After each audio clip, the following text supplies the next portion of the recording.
Wow, we have come a long way from Pong games and Pac-Man. Have you seen what the computer can do lately? Synthetic imagery, computer-generated graphics, computer animation, whatever you call it, it's a $10 billion a year industry that's affecting almost every aspect of our lives. Business, government, science, medicine, and of course the arts. Some say it's the second industrial revolution that's moving so fast, it's hard to say what in the world it's all coming to. For one thing, it's come to this, the International Computer Animation Competition. This is the Academy Awards of computer animation. Accepting the award is Margot Taylor of Evans and Sutherland. Margot Taylor won for her work in flight simulation.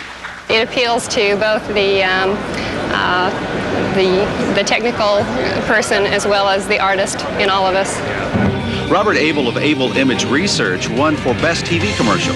Well, I think the key to all of this is that part of us are artists, but the most important thing that we do is we really see ourselves as pioneers on the forefront of a new era of communications.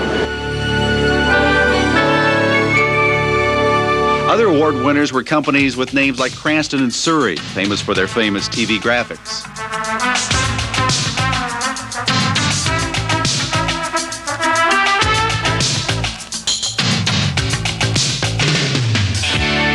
And you might love this music video that Digital Productions won for. It combines very sophisticated graphics with live action footage of Mick Jagger.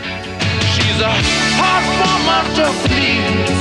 I thought about letting her know. She's a hot woman to leave. Well, Mick may think she's hard, but the animators like her lifelike softness compared to the more blocky computer figures of the past.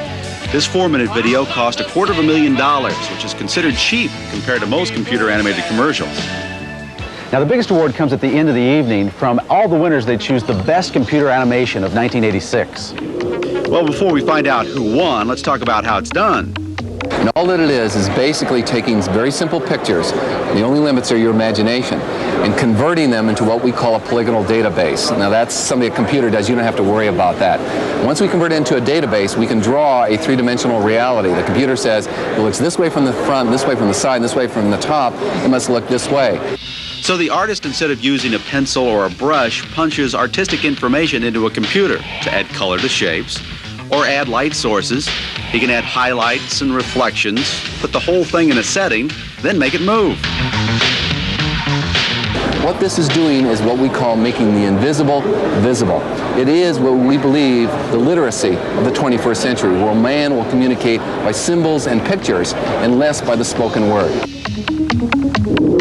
Basically, you're benefiting from it right now. People who are designing cars that are safer, stronger, prettier, more comfortable, use less gasoline, are using computers right now to make them better. You're benefiting in your life from it right now.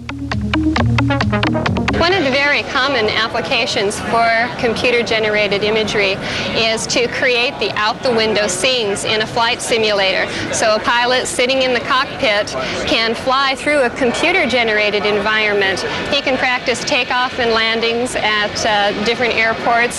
He can navigate along specific roads and rivers.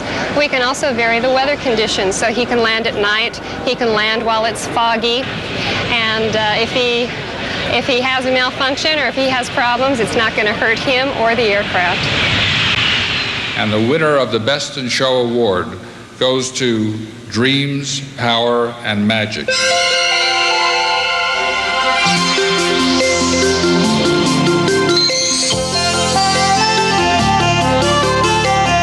Accepting the award is Robert Abel and Kenny Berman of Abel Image Research. You can see the world in preview. You can give wings to your imagination. So they are and will become the basic tools, I think, of the 21st century.